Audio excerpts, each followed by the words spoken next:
استدلال نادرست از قرآن کریم. و در این جام آمده که به برکت وجود اینها هست که خداوند متعال عذاب نازل نمی کند.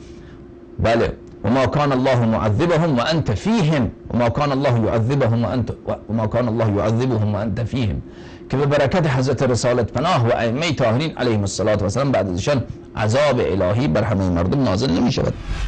جناب آخوند رافضی، اولا خواندن آیه را به صورت صحیح بیاموزید و آن را به شکل درست تلاوت کنید، بعد به تفسیر آن بپردازید. آیه کریمه چنین است: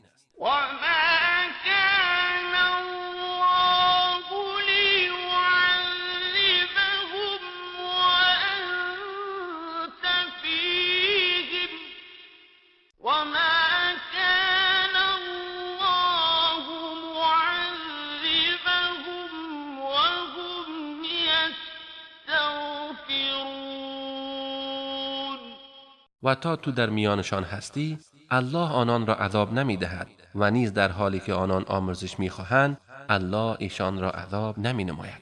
ثانیاً، در آیه کریمه به رسول الله صلی الله علیه و آله و سلم به صیغه مفرد خطاب شده است و انت فیهم، و اگر ائمه هم مقصود می بودند باید به صیغه جمع یعنی و انتم خطاب می شد.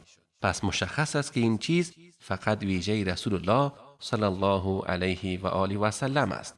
ثالثاً، مفسرین معتمد تشیع نیز چنین تفسیری از این آیه ننمودند، بلکه عدم نزول عذاب الهی را مختص به وجود رسول اکرم صلی الله علیه و آله و سلم دانستند که به اهل مکه عذاب الهی نازل نمی شود تا زمانی که رسول الله صلی الله علیه و آله و سلم در بین آنها باشد و همچنین تا زمانی که در بین آنها مسلمانانی باشند که استغفار می جویند.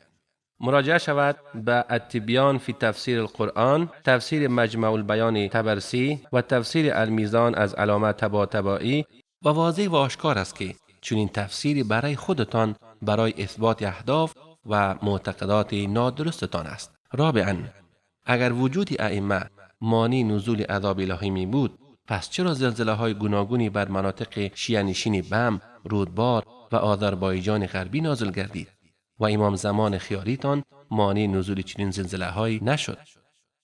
آیا این زلزله ها عذاب الهی بود یا رحمتی از جانب امام زمان خیالی؟ تا به کی مردم را به نام ائمه فریب می دهید و نمی گذارید که مردم برای حق رهنمون شوند؟ آیا از الله نمی ترسید و به روز آخرت ایمان ندارید؟